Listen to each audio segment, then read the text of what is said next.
পণ প্রতারণার অভিযোগের জেরে তিতিবিরক্ত ব্যক্তি খুললেন অভিনব চায়ের দোকান, যেখানে তিনি নিজেই হাতকড়া পরে চা বানাচ্ছেন। দোকানের হোর্ডিংয়ে লেখা, যতক্ষণ না ন্যায় মিলবে ততক্ষণ চা ফুটবে। কোথা গেলে দেখা যাবে এই আজব চায়ের দোকান? এবার সেই খোঁজই আপনাদের দেব আমরা। ঘটনাটা রাজস্থানের অন্তা এলাকার। চা বিক্রেতার নাম কে ধাকার। স্ত্রী দায়ের করা প্রতারণা মামলায় অতিষ্ঠ হয়ে উঠেছেন তিনি। শেষ পর্যন্ত শ্বশুরবাড়ির সামনে একটা চায়ের দোকান খুলে ফেলেছেন, কিন্তু সেখানে হাতকড়া পরে চা বিক্রি করেন। চায়ের দোকানের নামও রেখেছেন অভিনব, IPC 498A, যা স্ত্রী অত্যাচারের মামলা হিসেবে ভারতীয় দণ্ডবিধির আইনে নির্ধারিত হতো। দেখুন সেই চায়ের দোকান।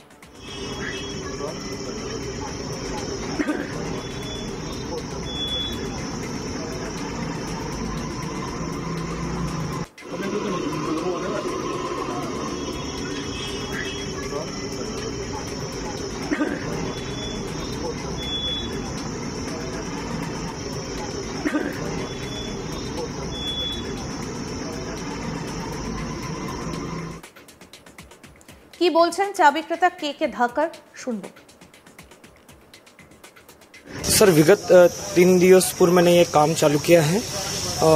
मैं सर इसके पीछे का ये कारण रहा है कि मेरी 2018 में यही शादी हुई थी।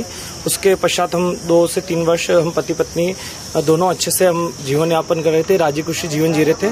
और हम दोनों ने मिलकर एक मधुमक्खी पालन का उद्योग स्थापित किया। दीर्घायु के नाम से हमने अपना खुद का स्वयं का ब्रांड भी निकाला, जिसकी सराहना उस समय के मुख्यमंत्री आदरणीय शिवराज सिंह चौहान द्वारा भी की गई थी।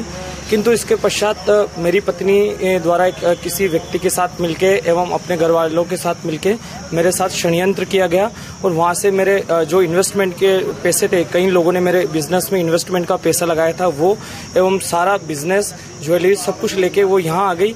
उसके पश्चात भी मैंने उसको कहा कि जो तू ले गई वो भी मुझे नहीं चाहिए, किंतु तू मुझे इन झूठे केसों में मत फंसाना।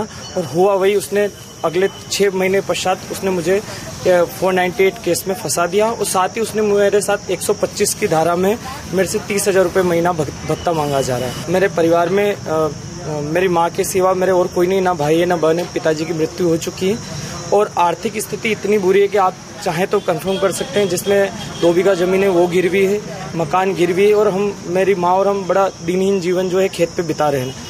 उसके बावजूद भी ये मुझे लगातार तारीखों पे घुमाती और स्वयं तारीखों पे नहीं आती। मेरे यहाँ से लगभग 220 किलोमीटर सर ये अंता का सफर रहता है। रात भर मैं ट्रेवल करता हूँ और यहाँ आके सिर्फ मुझे साइन करके जाना पड़ता है। तो एक तरह से मैं सर हथकड़ी के पीछे का मेरा एक ही था कि मैं फ्री होते हुए भी सर बंधा हुआ, ना मैं कुछ कर पाता हूँ, ना बहुत सारी चीज़ें ऐसी होती है जो मेरे मस्तिष्क में लगातार घूमती रहती है सर। तो दिन भर आप चाय बनाते हैं तो खुद को यहाँ बांध के रखते हैं आप?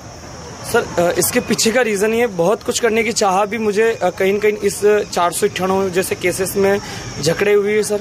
इससे मैं लगातार परेशान हूँ, इतना प्रताड़ित हो चुका हूँ कि फिर मैंने डिसाइड कर लिया कि मैं अब अपना विरोध का भी एक तरीका ऐसा ढूंढूंगा जो मैं यहाँ रहूँ और मेरी आर्थिक स्थिति पे भी किसी तरह का प्रभाव न पड़े, मेरा और मेरी माँ का जीवन यापन थोड़ा बहुत चल सके। तो इससे तो फिर मुझे चाय की दुकान सबसे कम पैसे में स्टार्ट हो जाती है, तो मुझे उचित लगा और फिर मैंने इसको स्टार्ट किया। কে ধাকারের স্ত্রী মীনাক্ষী মালবের অভিযোগ, তার নাম করে বাজার থেকে অনেক টাকার ঋণ নিয়েছেন স্বামী। এবার শুনবো কে ধাকারের স্ত্রী মীনাক্ষী মালব তার কি বক্তব্য। अब मैं आज ये सब चीजें हरकतें वो इसलिए कर रहे हैं कि मैंने डिवोर्स का केस लगाया क्योंकि मेरी और उनकी नहीं बन रही थी। क्योंकि बहुत सारी मेथड ऐसे थे कि हमने साथ में बिजनेस शुरू किया मधुमक्खी पालन का, बहुत अच्छा भी चल रहा था, ऐसा नहीं है, कहीं ना कहीं एक दूसरे को सपोर्ट भी कर रहे थे। लेकिन धीरे धीरे चीजें ऐसी होने लगी कि सारा काम मेरे ऊपर थोप दिया गया। सारा जितना भी लोन वगैरह था और मार्केट से कर्जा था, जमीन लेने की शुरुआत इन्होंने करी कि जमीन हम लेते हैं, वो ज़मीन मिलके लेते हैं। तो मैंने मना कर दिया उस ज़मीन के लेने के, क्योंकि हमारे पास इतना पैसा नहीं था कि हम ज़मीन लें। तो इन्होंने बोला कि मार्केट से पैसा लेंगे और कुछ हिस्सा आपके नाम भी करेंगे ज़मीन का। तो उन्होंने मतलब एक तरीके से वो लालच दिया मुझे कि आपके नाम भी करेंगे, क्योंकि मैंने पहले मना कर दिया था क्योंकि पैसा नहीं था, हमें पूरा पैसा मार्केट से लेना पड़ता। बट जब उन्होंने बोला कि आपके नाम पर भी कुछ पैसा कुछ ज़मीन का हिस्सा रखेंगे और इस ज़मीन से बहुत अपने को फ़ायदा मिलेगा, तो हमने वो पूरा पैसा मार्केट से लिया, उधार लिया, ज़मीन खरीदी।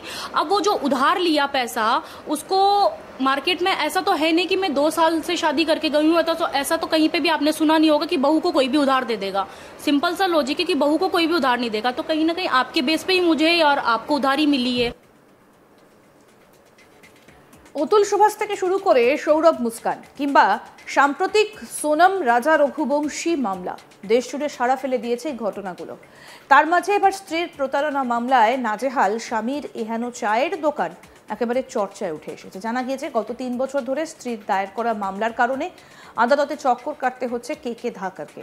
ফলে বাধ্য হয়ে নিজের ইউপিএসসি পরীক্ষার প্রস্তুতি ছেড়ে তাকে চায়ের দোকান দিতে হয়েছে। কেবলমাত্র রোজগারের উদ্দেশ্য নিয়ে নয়, এই চায়ের দোকান কে ধাকারের জীবন কাহিনী তুলে ধরার মাধ্যমও হয়ে উঠেছে।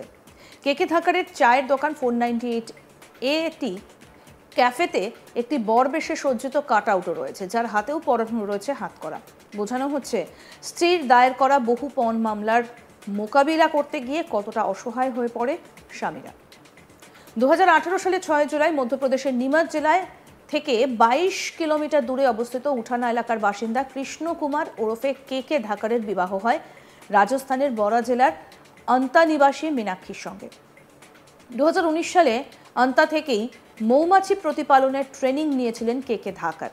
মধ্যপ্রদেশে ফিরে এসে উঠানা এলাকা থেকে এই দম্পতি মৌমাছি প্রতিপালনের ব্যবসা শুরু করেন। ধীরে ধীরে ব্যবসা বাড়তে থাকে এবং বহু মহিলাকে কাজ দিয়ে তাদেরকে স্বনির্ভর করে তোলেন।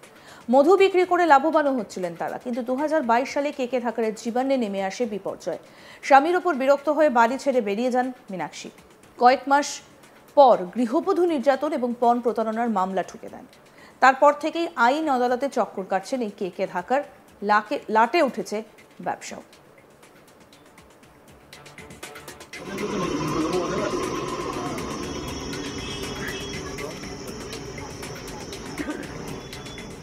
কি বলছেন কে ধাকার, আসুন একবার শোনাই। सर विगत 3 दिवस पूर्व मैंने ये काम चालू किया है। मैं सर इसके पीछे का ये कारण रहा कि मेरी 2018 में ये शादी हुई थी। उसके पश्चात हम 2 से 3 वर्ष हम पति पत्नी दोनों अच्छे से हम जीवन यापन कर रहे थे, राजी खुशी जीवन जी रहे थे। और हम दोनों ने मिलकर एक मधुमक्खी पालन का उद्योग स्थापित किया। दीर्घायु के नाम से हमने अपना खुद का स्वयं का ब्रांड भी निकाला, जिसकी सराहना उस समय के मुख्यमंत्री आदरणीय शिवराज सिंह चौहान द्वारा भी की गई थी। किंतु इसके पश्चात मेरी पत्नी द्वारा किसी व्यक्ति के साथ मिलके एवं अपने घर वालों के साथ मिलके मेरे साथ षड्यंत्र किया गया और वहां से मेरे जो इन्वेस्टमेंट के पैसे थे, कई लोगों ने मेरे बिजनेस में इन्वेस्टमेंट का पैसा लगाया था, वो एवं सारा बिजनेस ज्वेलरी सब कुछ लेके वो यहाँ आ गई। उसके पश्चात भी मैंने उसको कहा कि जो तू ले गई वो भी मुझे नहीं चाहिए, किंतु तू मुझे इन झूठे केसों में मत फंसाना। আরও আপডেট পেতে দেখতে থাকুন আজ তাক বাংলা। সাবস্ক্রাইব করুন, নোটিফিকেশন পেতে বেল বাটন অপশন প্রেস করুন, হোয়াটসঅ্যাপও ফলো করুন আজ তাক বাংলা।